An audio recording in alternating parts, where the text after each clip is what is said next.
It's important to note that both PUBG and Fortnite started out as completely different games with different business models. They eventually crossed paths at one point before moving away from each other once again, a decision that had a stern effect on their fortunes. Hey folks, this is Mahanavas from SegmentNext, and today we'll answer the looming question of whether PUBG needs to go free to play in order to compete with Fortnite.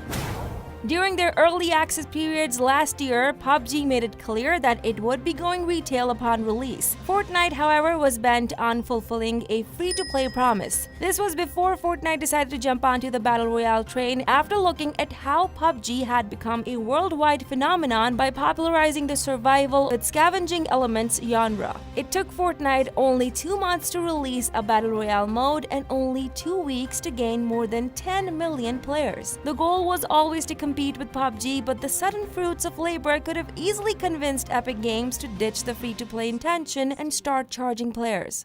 PUBG had, after all, racked up 15 million copies sold at this point and was averaging 5 million copies sold every month. The retail market for Battle Royale was clearly there, so why not get a piece of the pie? Fortnite refused to stray from its original path and continued to look at microtransactions for revenues. The notion was actually very impressive. The developer showed great confidence even when facing a mountain such as PUBG was back then. Case in point, PUBG became the first game to cross 2 million concurrent players on Steam when Fortnite was starting out with Battle Royale. Fast forward to now, and Fortnite has landed on equal footing with PUBG, perhaps even leading as the most popular Battle Royale game available. Fortnite is earning millions around the clock, all thanks to a favorable in-game microtransactions. It recently crunched about $50 million in a single day through the Season 3 Battle Pass, which features exclusive items and emotes. This remarkable success has now started biting the player base on the other side of the fence. When there are 2 exceptional Battle Royale games in the market and one of them is free to play, why is the other still charging for access? To make matters worse, PUBG has now started its own Battle Pass called Event Pass on top of the base price. It didn't go too well for the developer. It also needs to be pointed out that while Fortnite continues to attract more players, PUBG has started to steadily lose its existing player base. There were more than 800,000 players missing